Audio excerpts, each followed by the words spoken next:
Blended families are not easy and sometimes can be downright difficult. I had a situation like that. I was a single mom with a 2-year-old son, and my husband was recently divorced with 2 children that did not live with him at the time.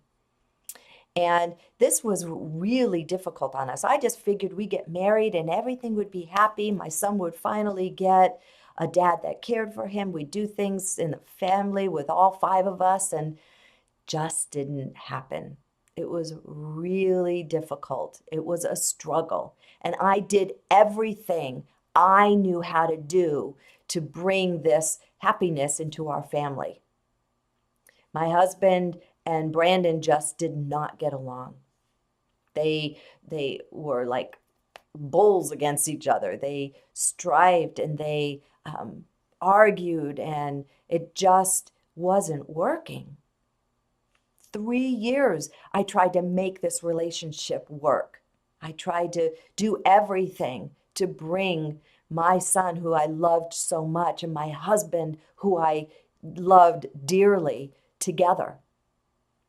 Finally, I came to this place of, God, I give up. I'm going to have to give it to you. I don't know what else to do. Everything I've done in my power has failed. I had to let go and let God do his work. I'm sure at that point he was saying, finally, Jan, you finally got it. Give it up. You can't do it. This is something I have to do. I have to mend these broken hearts. I have to bring them together, not you. About a year after that, I just felt this peace. There were no answers, but I felt peace about it. And that was enough to give me hope to hang on to, that God was doing something in their lives.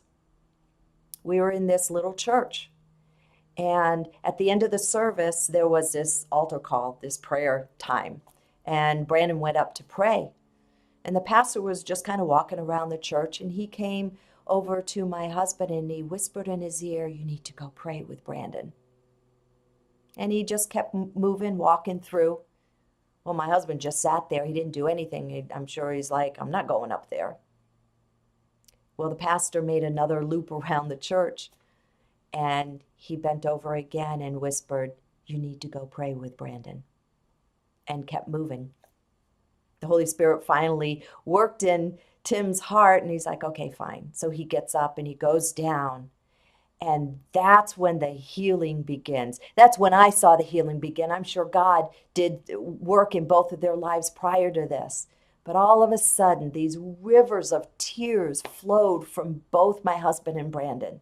They embraced, they prayed, they cried together. They just asked God to heal that relationship.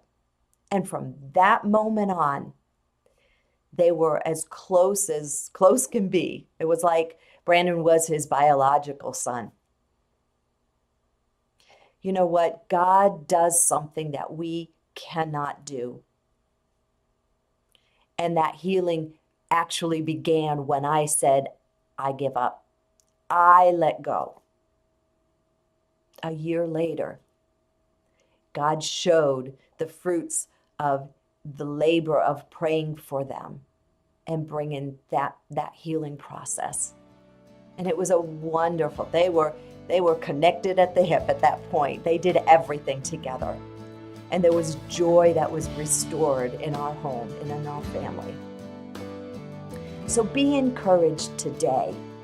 If you have something that's difficult and you've tried everything that you know possible to make it work and it's not working, let go and let God.